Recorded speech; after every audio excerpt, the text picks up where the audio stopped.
Hi everyone, welcome back to Anvik YouTube channel.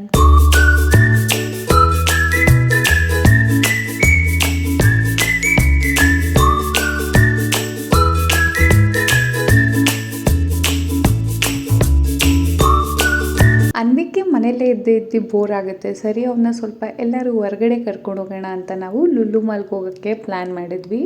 But fun to record mummy ಮನೇಲಿ ಇದ್ದಿದ್ದರಿಂದ ನಾವು ಅಲ್ಲಿಂದ on the way mummy ಮನೆಗೆ ಹೋಗಿ ಅಲ್ಲಿಂದ ಎಲ್ಲರೂ ಒಟ್ಟಿಗೆ ಹೊರಟ್ವಿ. ಮಾಲ್ ರೀಚ್ ಆಗಿದ್ಮೇಲೆ ಅನ್ವಿಕಗೆ ಫಸ್ಟು ತುಂಬ ಎಕ್ಸೈಟ್ ಆಗಿದ್ದ.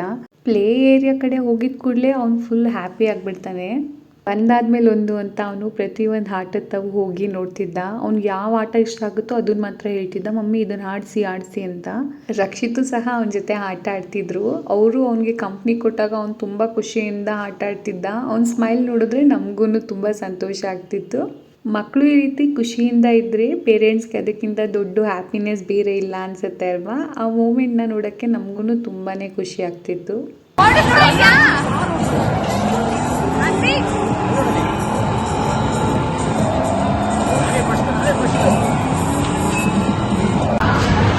ಓಡಿಸು.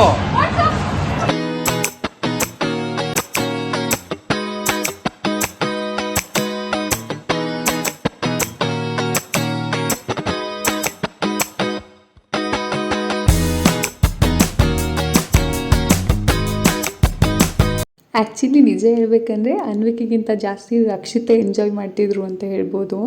ಅನ್ವಿಕಿ ಕಾರ್ಗೆ ಹೋಗ್ಬೇಕಾದ್ರೆ ಫುಲ್ ಖುಷಿಯಿಂದ ಹೋಗೋಣ ಅಂತ ಹೋದ. ಬಟ್ ಅದ್ರಲ್ಲಿ ಹೋದ್ಮೇಲೆ ಆ ಸ್ಪೀಡ್ಗೋ ಏನೋ ಅವ್ನು ಫುಲ್ ಭಯ ಆಗೋಗಿ ಅವ್ರ ಪಪ್ಪನ ಹಿಡ್ಕೊಂಡೇ ಕೂತಿದ್ದ. ಅದು ನೋಡಿ ನಾವಿಲ್ಲಿ ನಗ್ತಾ ಇದ್ವಿ.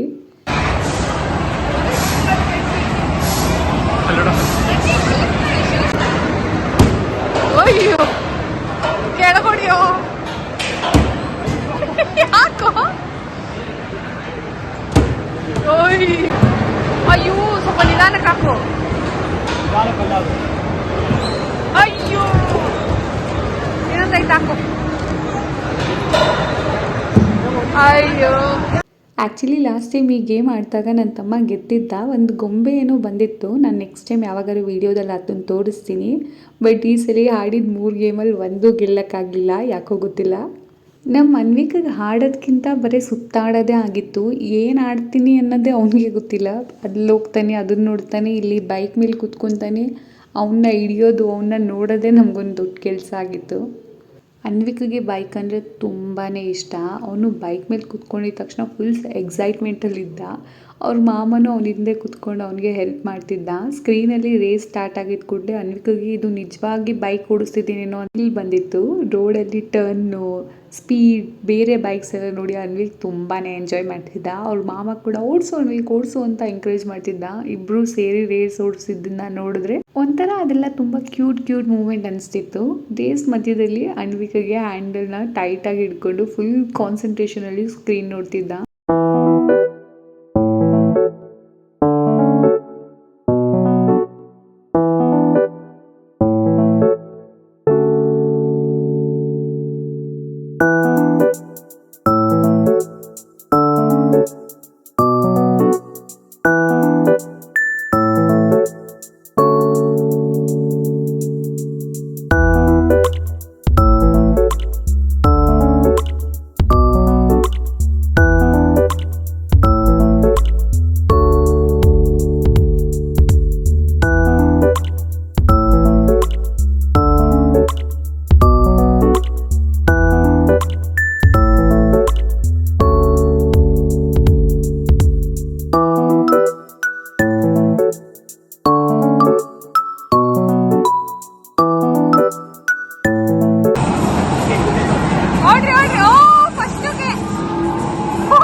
ಹೋಗಿದ್ರು ಒಂದ್ಸಲಿ.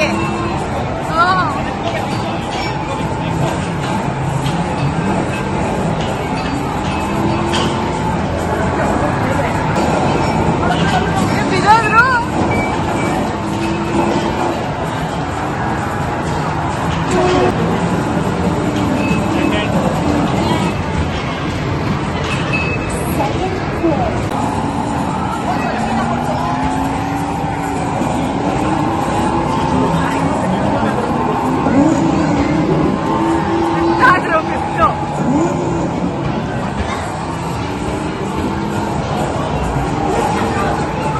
ಅವರು.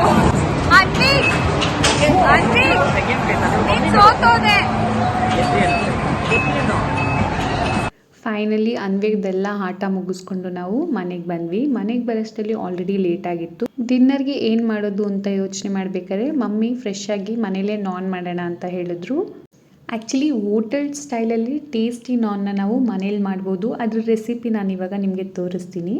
ಮೊದಲು ಒಂದು ಬಟ್ಲಿಗೆ 1 ಲೋಟದಷ್ಟು ಮೊಸರು, ಅದೇ ಅಳತೆಯಲ್ಲಿ 1 ಲೋಟದಷ್ಟು ಹಾಲನ್ನು ಸಹ ಹಾಕ್ಕೋಬೇಕು. ಇದರಲ್ಲಿ ನಮಗೆ ಹಾಲು ರೂಮ್ ಟೆಂಪರೇಚರಲ್ಲಿ ಇದ್ದರೆ ಡಫ್ ಸಾಫ್ಟ್ ಆಗುತ್ತೆ. ಕೋಲ್ಡ್ ಮಿಲ್ಕ್ನ ನಾವು ಯೂಸ್ ಮಾಡೋದು ಬೇಡ. ಈಗ ಇದಕ್ಕೆ ನಾನೊಂದು ಸ್ವಲ್ಪ ಸಕ್ಕರೆನೂ ಸಹ ಆ್ಯಡ್ ಮಾಡ್ತಾ ಇದ್ದೀನಿ. ಮೊಸರು ಸ್ವಲ್ಪ ಹುಳಿ ಇರೋದನ್ನ ಯೂಸ್ ಮಾಡಿದರೆ ನಾನ್ ಇನ್ನೂ ಸಾಫ್ಟ್ ಮತ್ತು ಟೇಸ್ಟಿ ಆಗುತ್ತೆ.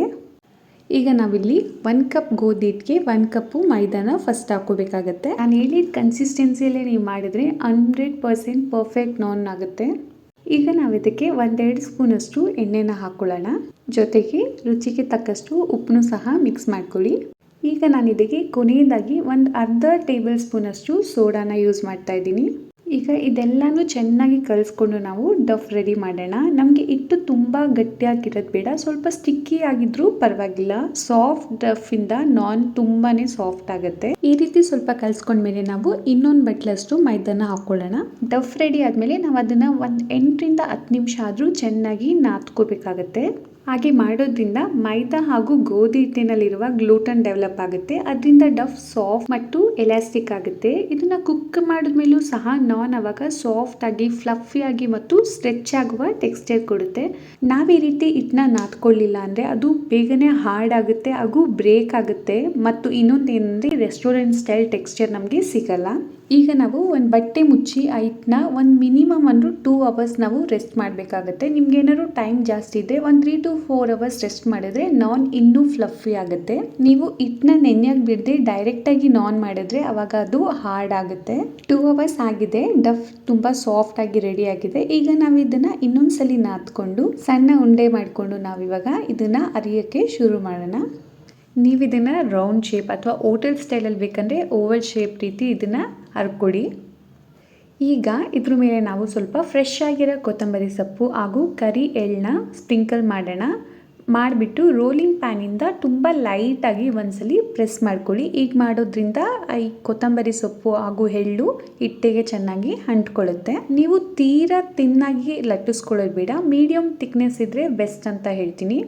ಈಗ ಕಾಯ್ದಿರೋ ಹಂಚಿಗೆ ನಾವು ನಾನ್ನ ಹಾಕ್ಕೊಳ್ಳೋಣ.